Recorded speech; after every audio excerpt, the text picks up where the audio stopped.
Porque teve hoje está na capa do Estadão, no Valor, uma declaração do Luiz Stuhlberg, que é talvez se não um dos principais gestores, representa a voz da Faria Lima, falou assim: me arrependi de votar no Bolsonaro, nunca mais vai ter meu voto.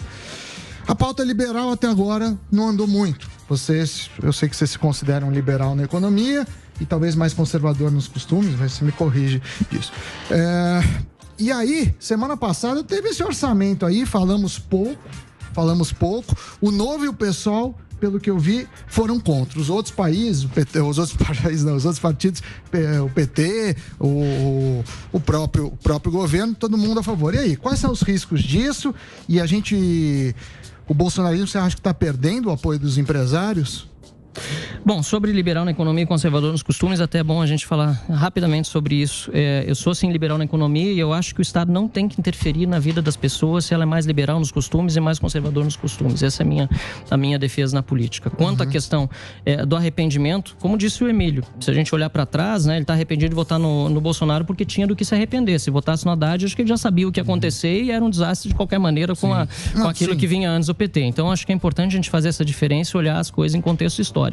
Mas, de fato, o que o governo Bolsonaro tem feito hoje em relação àquilo que foi prometido lá atrás, em muitos pontos é até contraditório. Né? Então, na área da economia, em vez de privatizar, criou uma nova estatal. Você falou do Salim há pouco, né? De fato, o Salim saiu do governo, mas não saiu na defesa das ideias. Pelo contrário, continua fazendo a defesa das ideias. Acho que é bom a gente fazer essa observação, porque ele também tem visão de longo prazo e é isso. O governo, ele na condução da pandemia também teve uma série de problemas, como disse, e erros, assim como os governos estaduais, assim como os governos municipais, alguns dos quais eram previsíveis e outros, sinceramente, não tinha como a gente imaginar que ia estar agora sofrendo essas consequências. Mas concordo com você, quando o empresário olha com uma visão de longo prazo e sabe o que é fazer um planejamento na sua empresa e percebe o colapso que a gente chegou cometendo os mesmos erros de um ano atrás, com o mesmo sistema único de saúde, que já era péssimo antes da pandemia e agora só está ainda mais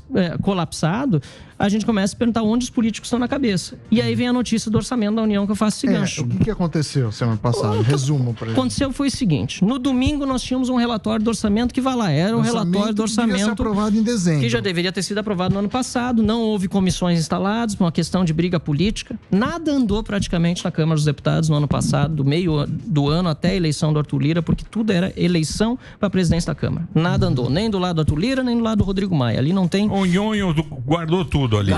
Zé Gaveta. Simplesmente mas nada ali, andou. Então, mas ali desde o começo ia ser assim. O Nhonho queria ser o primeiro-ministro. Você sabe disso. Não estou dizendo que não, mas eu não estou dizendo que não. Você tá lá, é lógico. Não, pelo contrário, eu confirmo isso. E ele, inclusive, foi o candidato dos bolsonaristas lá atrás. A gente precisa lembrar disso. Quem fez a votação foi o pessoal do PSL, todo votou. De acordo. Todo não, alguns votaram em mim, que eu fui candidato também. Aliás, na época ainda estavam mais independentes do que ficaram depois quando votaram em bloco no Arthur Lira. Mas a verdade Mas a turma ia votar no Baleia? O Baleia que ia ferrar. Eu era candidato. Mas quem... eu sei. Mas pois é. Quem que você vai... Você é político. Você é político. Marcelzinho. Você vai botar em quem? No cara que vai te ferrar? Ou no cara que você... eu vou votar no loirinho. Loirinho é muito simpático. Se o loirinho não me ferrar, você sabe como é. Você tá lá. Mas tudo bem. Você já tá lá. Você vê como é o jogo é complicado. Ele é complicado. Mas é o seguinte, qual era o discurso? O Lira vai se eleger e ele vai pautar as nossas matérias. E o que a gente viu até agora? Teve o Banco Central, teve a nova lei cambial, mas praticamente só isso da parte econômica estava prometido.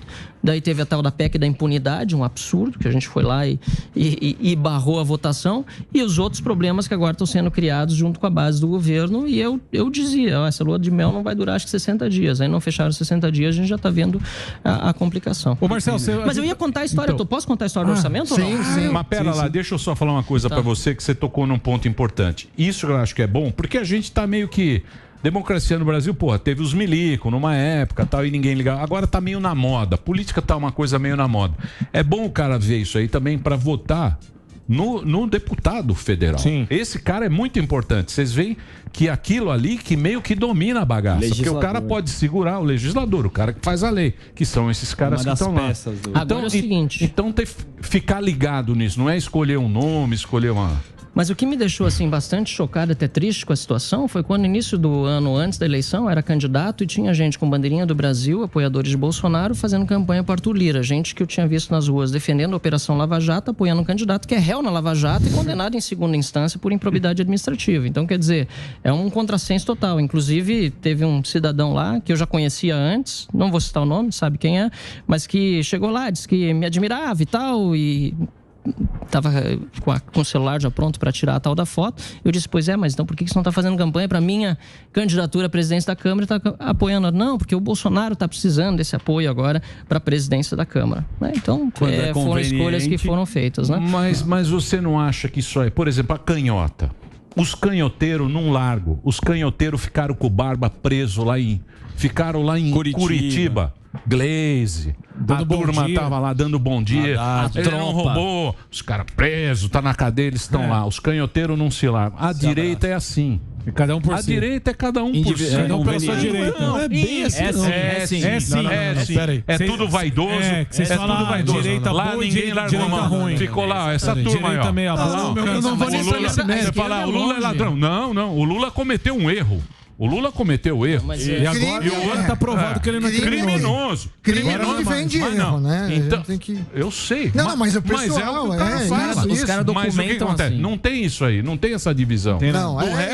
O resto é tudo vaidade. Todo mundo é vaidoso. Eu tomo lá. Você pode ver, é assim que funciona. Direita boa, direita ruim. O pessoal, por exemplo, lançou um candidato. Inclusive, para lançar a candidatura de Luiz Erundina, em público houve discussões de deputados da bancada do PSOL no Twitter. Então é um pouco mito a história de que a esquerda é sempre unida. Mas ela é mais treinada, tem mais estratégia. Isso eu não tenho dúvida. Por quê? Conta de anos e anos de hegemonia. Não largaram a mão. Papai voltou. Opa, então. Papai voltou. Anos e anos de hegemonia dão nisso. Mas tem possibilidade. E esse cachorrinho aí, o que é? Esse é o calango. O calango do Nordeste. É o calango que não... Você é do Sul. No Sul não tem calango. Não tem. No Nordeste tem um bicho chamado calango. Você fala, cadê o calango? O calango morreu. Fica sem calango morreu. Aquela caatinga, mas em Brasília ele já deve ter encontrado. Aquele chão rachado. Aí, de repente, você olha e fala...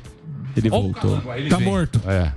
Agora, mais uma... Em relação à divergência dentro da direita, eu acho que ela é salutar também, porque a gente tem que sair de uma polarização. Eu sempre digo, começamos com uma hegemonia de esquerda durante muitos anos no Brasil, passamos por uma polarização onde tem esquerda e direita, e com a liberdade de expressão e de informação, você vai para uma pluralização. Então, dentro da direita é natural, até porque dentro da direita a liberdade de expressão é fomentada. Dentro da esquerda, ou você pensa todo mundo igual, e você é comunista, ou você é expulso. Exatamente. Então, eu acho que é positivo, não é uma questão só de vaidade. Vivem chamando o cara mas eguinho, muito deixa eu falar, se você fala... Exatamente. Eu já fui chamado de comunista porque eu pedi pra privatizar e ao invés de criar, falaram, você é comunista. Porque, eu não sei porquê, mas... Eu sou bolsonarista, comunista. É isso que você depreende dos meus comentários. No fundo, eu sou independente, sempre vou continuar sendo assim.